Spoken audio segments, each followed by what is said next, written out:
Graça e paz a todos. Eu sou a pastora Rayane e hoje vamos dar continuidade ao nosso estudo do livro de Josué. Eu convido o Espírito de Deus para que esteja ao nosso meio, conduzindo este estudo e trazendo à nossa memória tudo aquilo que precisa ser aprendido, guardado e principalmente praticado, tá? Então vamos lá. Vamos dar continuidade ao nosso estudo em Josué capítulo 9. O estratagema dos Gibeonitas, capítulo 9, versículo 1. Sucedeu que, ouvindo isso, todos os reis que estavam daquém do Jordão, nas montanhas e nas campinas, e em toda a costa do Mar Grande, defronte ao Líbano, os heteus, os amorreus, os cananeus, os fariseus, os heveus e os jebuseus. Versículo 2. Se juntaram eles de comum acordo para pelejar contra Josué e contra Israel. Então aqui, Israel estava avançando a respeito das conquistas dos territórios da terra de Canaã. E aqui aqueles reis daquelas localidades começaram a se juntar para poder unir o seu exército contra os israelitas, até porque até aqui eles estavam prevalecendo, né? Então eles começaram a entrar em comum acordo, né, para se juntar, para ir contra os israelitas. Continuando aqui, versículo 3. Os moradores de Gibeão, porém, ouvindo que Josué fizera em Jericó e com Ai, versículo 4, usaram de estratagema e foram e se fingiram de embaixadores e levavam sacos velhos sobre os seus jumentos e odres de vinhos velhos, rotos e consertados. Versículo 5, e nos pés sandálias velhas e remendadas e roupas velhas sobre si, e todo o pão que trazia para o caminho era seco e bolorento. Então, o que ocorre aqui? Os gibeonitas, vendo que Israel estava prevalecendo, que até ali todos os povos que eles tinham lutado, eles venceram as guerras, né? Eles tentaram se fingir, né, de pessoas andarilhas, né, pelo deserto ali.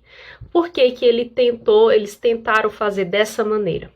Porque lá atrás fica claro que Moisés deixou uma ordem muito clara para os israelitas, que eles não deveriam fazer nenhum tipo de aliança com os cananeus, tá? Então essa ordem foi uma ordem que Deus passou para Moisés e Moisés passou para o povo, né?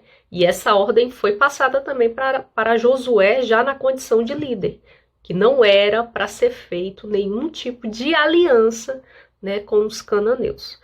O território de Gibeão, né, a cidade de Gibeão, ali eles ficavam dentro do território cananeu. Então os gibeonitas, vendo que Israel estava prevalecendo, eles tentaram uma forma de salvar a vida deles. É claro que aqui a Bíblia fala que eles se vestem como andarilhos, né, com roupas velhas, sandálias velhas, e tudo que eles usavam era velho, justamente para passar uma credibilidade quando chegassem a Josué para poder ali fazer um acordo. Continuando aqui, versículo 6. Foram ter com Josué ao arraial de Gilgal. E lhes disseram a ele e aos homens de Israel: chegamos de uma terra distante, fazei, pois, agora uma aliança conosco. Né? Então ali, quando eles chegam até Josué, eles falam que eles são de outra terra, que eles não são cananeus, para que assim Josué ficasse tentado em fazer uma aliança com eles. Versículo 7. E os homens de Israel responderam aos heveus: porventura habitais no meio de nós? Como, pois, faremos aliança convosco? Então disseram a Josué: somos teus servos. Então lhe perguntou Josué: quem sois vós? De onde vindes?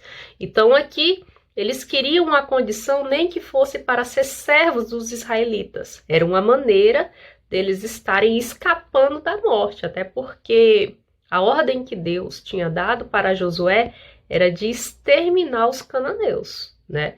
Então aqui eles estavam buscando uma forma, nem que fosse, né, pelo engano, né, para poder fazer uma aliança, né, nem que fosse ali para se submeter como servos dos israelitas para estarem salvando as suas vidas. E eu tô falando de um povo que era o povo nobre, tá? De Gibeão. Eu tô falando do rei de Gibeão, e eu tô falando da parte, né, da classe nobre de Gibeão, que eles estavam ali se vestindo de pano de saco, né, se vestindo de roupas velhas para tentar se passar por um outro povo que estava andando pelo deserto, para assim convencer Josué a fazer aquela aliança. Continuando aqui, versículo 9. Respondeu-lhes: teus servos vieram de uma terra muito distante, por causa do nome do Senhor, teu Deus, porquanto ouvimos sua fama e tudo quanto fez no Egito, e tudo quanto fez aos 2 reis dos amorreus que estavam da além do Jordão, Seom, o rei de Esbom, e Og, o rei de Bazã, que estava em Astarote. Então aqui eles chegam falando a respeito das histórias que eles estavam ouvindo, né? Mas as histórias mais antigas.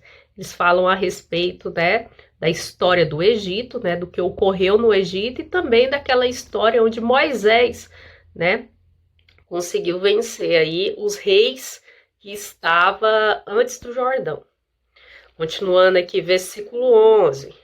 Pelo que nossos anciões e todos os moradores da nossa terra nos disseram: tomai convosco provisão alimentar para o caminho, e ide ao encontro deles, e diz-lhe: somos vossos servos, fazeis, pois, agora uma aliança conosco.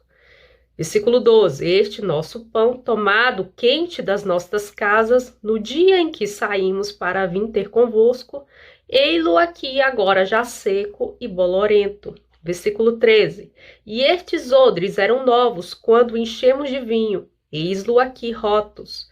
E estas nossas vestes e estas nossas sandálias já envelheceram por causa do muito longe caminho. Então aqui eles tentam passar uma situação para Josué para dar credibilidade na mentira deles, né? Eles querem mostrar que eles já estão viajando há muito tempo no deserto, até que encontrou Josué, para que ali eles pudessem fazer uma aliança, né? Mostrando ali que eles criam no Deus de Israel e nos seus feitos, e que queriam se colocar nem que fosse como servos para os israelitas. Mas na verdade, né, aqui a gente vê um plano, uma estratégia dos gibeonitas para salvar a própria vida deles, pois eles eram cananeus. Continuando aqui, versículo 14. Então os israelitas tomaram da provisão e não pediram conselho ao Senhor. Então, o que acontece aqui, ó? Eles tomaram uma provisão entre si. Tanto Josué como os anciões, como os príncipes de Israel. Eles ali se aconselharam uns aos outros e tomaram ali uma decisão, né? Sem consultar a Deus. E aí o que acontece? Aconteceu um problema com Josué que ocorre muito na nossa vida também. Porque a Bíblia fala que devemos apresentar os nossos planos ao Senhor, até para que eles sejam bem-sucedidos, né? Então, o que aconteceu com Josué aqui? Faltou prudência. E muitas vezes na nossa vida também falta o quê? Prudência. Aonde a gente pensa que às vezes, né, a situação está aparentando uma coisa e às vezes é outra. Quem é que conhece o inteiro? Quem é que conhece a verdade, né? Deus sabe. Deus sabe do amanhã, coisa que nenhum de nós temos, né? O conhecimento do amanhã. Então, o que ocorre? Aqui eles deveriam ter consultado a Deus. Se tivessem ali consultado a Deus, a verdade viria à tona e eles não seriam enganados pelos gibeonitas, né? Então Deus, ele não vê a aparência, o homem vê a aparência. Chega aqueles homens lá com característica de andarilhos, Josué acabou acreditando na conversa deles porque foi bem contada, né? Então devemos ter essa expertise, né? Esse entendimento que só o Espírito de Deus pode nos dar, de saber que nem sempre o que parece é. Versículo 15, Josué concedeu-lhes paz e fez com eles a aliança que lhes conservaria a vida. E os príncipes da congregação lhes prestaram juramento.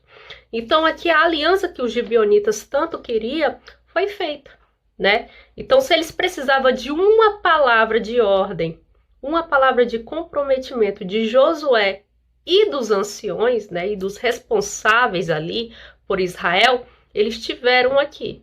E aí começa-se um problema, né? Porque muitas pessoas podem estar olhando esse texto e falando, nossa, mas eles estavam tentando lutar pela vida deles. Mas e Israel? Né? Porque aqui foi dada uma palavra e eles tinham que cumprir essa palavra.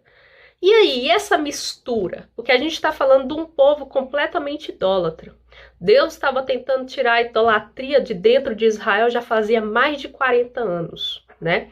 Que foi quando ele tirou aquele povo do Egito e levou para o deserto, e ali começou Deus a trabalhar naquele povo. E aí o que acontece aqui? Começa-se novamente a se misturar com os cananeus, porque agora Josué teria que cumprir a palavra dele e teria, nem que fosse como servos, conviver com aquele povo. Continuando aqui, ó, versículo 16. Ao cabo de 3 dias, depois de terem feito a aliança com eles, ouviram que eram seus vizinhos e que morava no meio deles. Então aqui a informação a respeito que os gibeonitas eram cananeus, chegaram até ao ouvido de Josué. Então a verdade começa a aparecer. Versículo 17. Pois partindo os filhos de Israel, chegaram à cidade deles, ao 3º dia.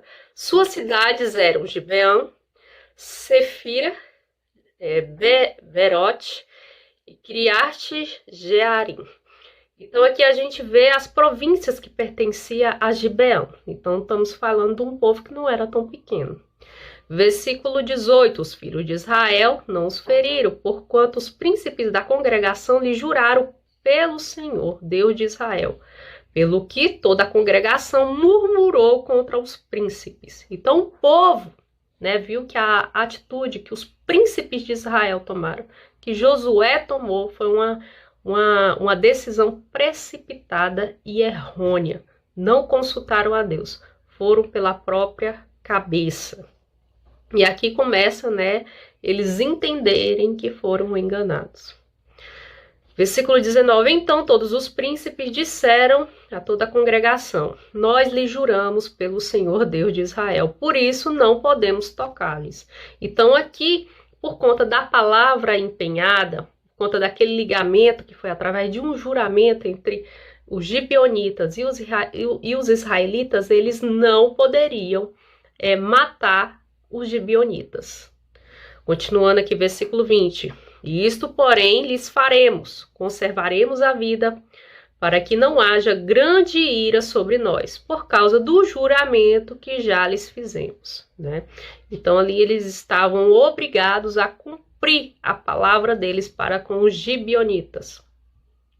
Versículo 21. Disseram-lhe, pois os príncipes vivam e se tornem rachadores de lenha, tiradores de água para a ação, com os príncipes que lhe havia dito. Então aqui eles estabeleceram uma pena, né? Eles seriam, na verdade, escravos de Israel, aonde eles iam rachar lenha, pegar água, fazer o serviço pesado para a congregação de Israel. Então eles seriam espalhados, né, ali pelas famílias de Israel e fazeriam esse tipo de serviço. Versículo 22. Chamou-os Josué e disse-lhe: por que nos enganaste, dizendo: habitamos muito longe de vós, sendo que viveis em nosso meio? Então aqui Josué ele questiona o porquê do engano, sendo que os israelitas, né, até por uma questão de ingenuidade, acabou acreditando na palavra deles. Por isso que eu falo uma coisa para vocês. A Bíblia fala para a gente ser simples como a pomba, mas prudente como a serpente. Vai ter situações que vamos ter que ser prudentes, tá? E não deixar que a ingenuidade deixe que venhamos cair em algum tipo de engano.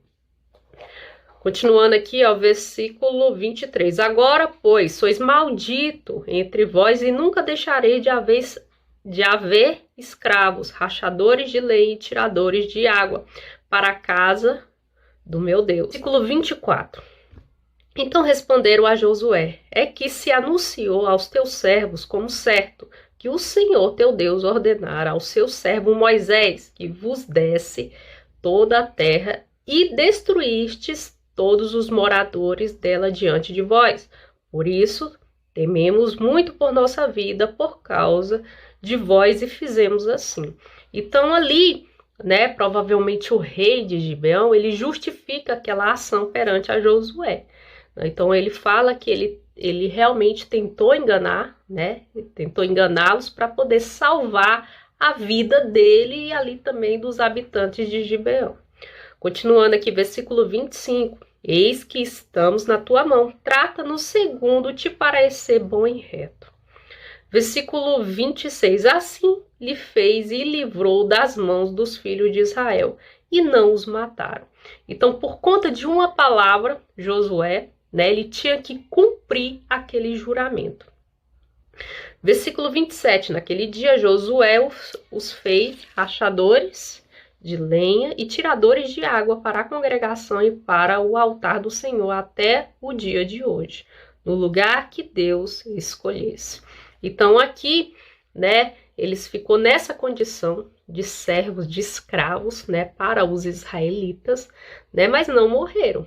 E foi como eu falei, a influência, né, que esses gibeonitas também trouxe para a congregação de Israel não foi boa. Porque, querendo ou não, a convivência, né, te faz adquirir hábitos. E, às vezes, muitos desses hábitos não é o que agrada ao Senhor, né? Então, aqui, Israel, ele entra num jugo desigual desnecessário com aquele povo, né, da cidade, da terra de Gibeão. Se tiver alguma dúvida, quem quiser fazer alguma colocação a respeito dessa aula, deixa aqui nos comentários embaixo, que assim que possível eu vou estar respondendo. Tá? Então aqui encerramos a nossa aula, que a graça, a paz do nosso Senhor Jesus Cristo esteja sobre cada um de vocês, que a consolação do Espírito Santo esteja sobre nós, e para a próxima aula fica o capítulo 10. Até a próxima. Tchau.